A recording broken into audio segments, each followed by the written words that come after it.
नमस्कार. वाल्मिक कराडच्या प्रकरणातला आणखीन एक तपशील घेऊन आम्ही आलो आहोत जेम विशेष मध्ये. मी प्रसाद काथे.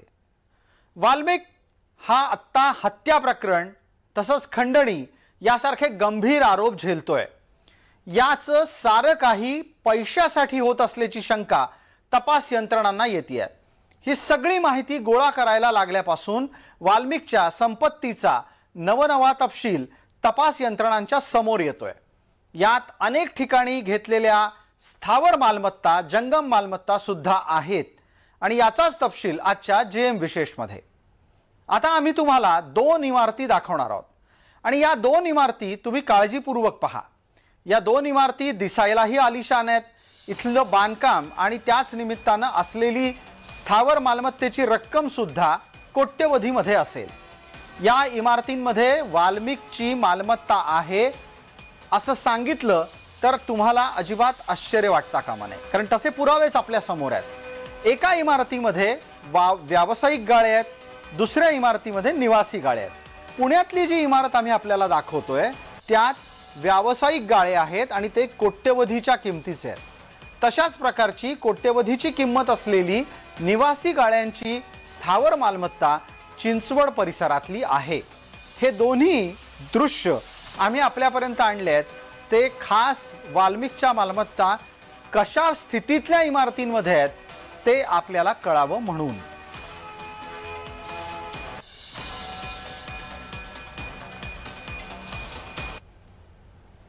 कराड हा मराठवाड्यातल्या पांगरीचा. त्याची संपत्ती प्रामुख्याने निघतीये ती पुण्यामध्ये. पुणे आणि त्याच्या आसपासच्या परिसरात स्थावर मालमत्तांचे वाढते दर याला कारणीभूत आहेत. उद्योग नगरी असलेल्या पिंपरी चिंचवड महापालिकेच्या परिसरातल्या एका उच्चभ्रू सोसायटीमध्ये 3 कोटीहून अधिक किमतीचा निवासी गाळा म्हणजे फ्लॅट वाल्मिकच्या नावानं असल्याचं उघड झालंय. चिंचवडच्या वाकड भागामध्ये वाल्मिक कराड त्याच्या पत्नीच्या नावाने सुद्धा एक 2 BHK बाळगतोय असंही कळतंय. पार्क आयव्हरी नावाच्या गृहसंकुलामध्ये वाल्मिकची गुंतवणूक समोर आली आहे. याच्याच शिवाय वाल्मिकच्या विविध संपत्तींपैकी एक तपशील असाही आहे की त्यातल्या एका संपत्तीचा त्यानं वर्षभरापासून मालमत्ता कर भरलेलाच नाही. मालमत्ता कर न भरल्यानं त्या निवासी गाळ्याला लिलावाची नोटीस देण्यात आली होती, पण ती नोटीस कुणी अज्ञात व्यक्तीनं फाडून टाकली आहे. दरम्यान या बेनामी संपत्तीच्या बाबतचा अधिक तपशील सांगतायत आमचे प्रतिनिधी अविनाश परबत. सरपंच संतोष देशमुख यांच्या हत्येनंतर सर्वात चर्चेला नाव आलेलं वाल्मिक कराड यांचं बीड नंतर पुणे आणि पुण्यानंतर आता पिंपरी चिंचवड कनेक्शन समोर आलं आहे. पिंपरी चिंचवडमधील उच्चभ्रू अशा वाकड या ठिकाणी 3.5 कोटीहून अधिकचा फ्लॅट असलेला आता स्पष्ट झालेला आहे. वाल्मिक कराड आणि त्याच्या पत्नीच्या नावाने हा फ्लॅट आहे. पिंपरी चिंचवडच्या वाकड या ठिकाणी हा फ्लॅट आहे आणि या फ्लॅट घेतल्यापासून साधारण आत्तापर्यंत पिंपरी चिंचवड महानगरपालिकेचा यांनी कर थकवला आहे. त्यामुळे पिंपरी चिंचवड महानगरपालिकेने या फ्लॅटला नोटीस देखील बजावली आहे आणि नोटीसला उत्तर आलं नाही. त्यामुळे पिंपरी चिंचवड महानगरपालिका आता हा फ्लॅट सील करून त्यानंतर त्याचा लिलाव करण्याच्या तयारीत लागलेली आहे. अविनाश परबत, जय महाराष्ट्र न्यूज, पिंपरी चिंचवड. सदर मिळकतीचा साधारणपणे 1,55,444 इतका मिळकतीचा कर थकीत आहे. सदर मिळकत धारकाने कर न भरल्यामुळे 24 नोव्हेंबर 2024 रोजी जप्ती आधीपत्र सुद्धा त्याला संबंधितांना बजावण्यात आलेले आहे. जप्त आधीपत्र बजावल्यानंतर साधारणतः 21 दिवसाचा पिरियड हा मिळकतीचा कर भरण्यासाठी देण्यात येतो, पण तरी सुद्धा सदर मालमत्ता धारकाने अजून मिळकतीचा कर न भरल्यामुळे सदरची मालमत्ता यापुढे सील सुद्धा करण्यात येईल आणि सील केल्यानंतरही सदरची मालमत्ता जर त्यांनी मिळकत कर भरला नाही तर मग त्याचा लिलावाची प्रक्रिया सुद्धा सुरू करण्यात येईल. बेनामी संपत्ती कमावणं, ती लपवणं, ती गुंतवणूक करणं आणि त्यातून लाभ कमवणं हे काही सोपं नाही. हे वाल्मिक कराडच्या प्रकरणात सुद्धा दिसून येत आहे. विशेष म्हणजे वाल्मिक कराड याला 2 बायका आहेत आणि बेनामी संपत्ती निर्माण करण्यासाठी या दोघींच्याही नावाचा खुबीनं वापर केला जातोय. एका बाजूला वाल्मिकची पत्नी मंजिली आहे, दुसऱ्या बाजूला आहे ज्योती जाधव.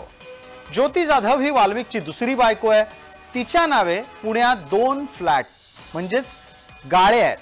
हे गाळे व्यावसायिक आहेत, पुण्यात फर्ग्युसन रोडवरच्या एका व्यावसायिक इमारतीमध्ये आहेत आणि ही इमारत कशी चकचकीत आहे ती आपल्या डोळ्यासमोर आहे। जय महाराष्ट्र हाती या संदर्भातला तपशील आहे, त्याचा पाठपुरावा आणि अधिकचा तपशील माहिती स्वरूपात सांगतायत आमचे प्रतिनिधी रोहन कदम।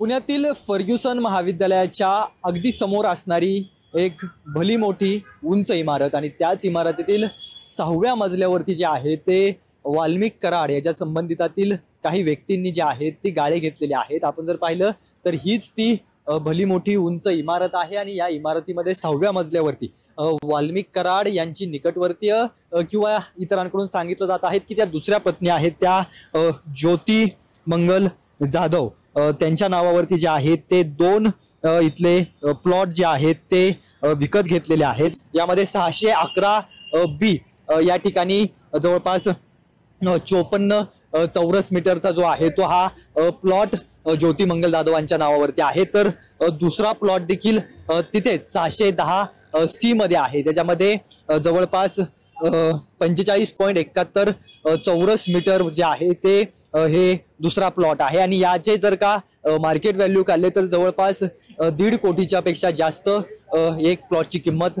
मार्केट रेटनुसार आहे। आणि ही सगळी प्रॉपर्टी वाल्मिक कराड यांनी कशाच्या माध्यमातून खरेदी केली, त्यांचा सगळा इन्कम सोर्स काय, ज्योती मंगल जाधव यांच्या नावाने कशा रीतीने ही सगळी कारवाई केली गेली, हा सगळा जो मुद्दा आहे तो प्रकर्षाने जाणवतोय। त्यामुळे SIT CID नंतर यामध्ये ईडी हस्तक्षेप करेल का, ईडीकडे तक्रार नोंदवण्यात येणार आहे, त्यामुळे ही प्रॉपर्टी सील करण्यात येणार का हे पाहणं आगामी काळामध्ये महत्त्वाचं ठरणार आहे। रोहन कदम, जय महाराष्ट्र न्यूज, पुणे। बीडच्या वादग्रस्त पार्श्वभूमीवर हे सगळं प्रकरण उघडकीस आलं ते विष्णू चाटेच्या कबुलीमुळे। विष्णू चाटे सुद्धा या प्रकरणातला एक आरोपी आहे। तपास यंत्रणेनं खंडणीचा तपास अधिक काटेकोरपणे केला तर या प्रकरणातले अनेक खुलासे होऊ शकतील आणि चाटेच्या कबुलीचा माग काढायचं जर ठरलं तर मग बीडचं राजकारण ढवळून निघणार हे नक्की। खंडणी प्रकरण हे नक्की कुठवर जाईल हे लक्षात घ्या, कारण तपास यंत्रणा चाटेच्या कबुलीच्या आधारे खंडणीचा माग काढतील। वाल्मिक खंडणी कुणासाठी मागत होता हा तपासाचा पुढचा भाग असेल।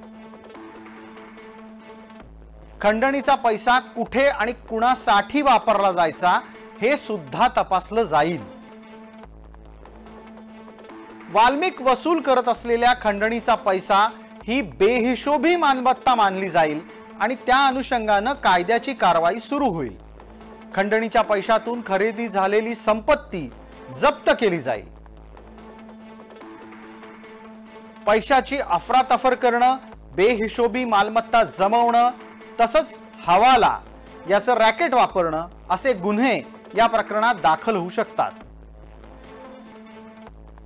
वाल्मिकचे साथीदार कोण आहेत हेही तपासलं जाईलच, पण त्याचबरोबर महत्त्वाचं म्हणजे वाल्मिकचा सूत्रधार कोण आहे हे लक्षात आल्याच्या नंतर हे प्रकरण अधिक गंभीर बनेल।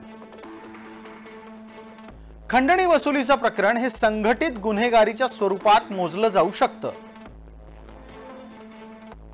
संघटित टोळीच्या गुन्हेगारावर मकोकाही लागू शकतो। आता तसा तो वाल्मिकवर लागलाय, पुढे वाल्मिकच्या सूत्रधारावरही मकोका लागू शकतो।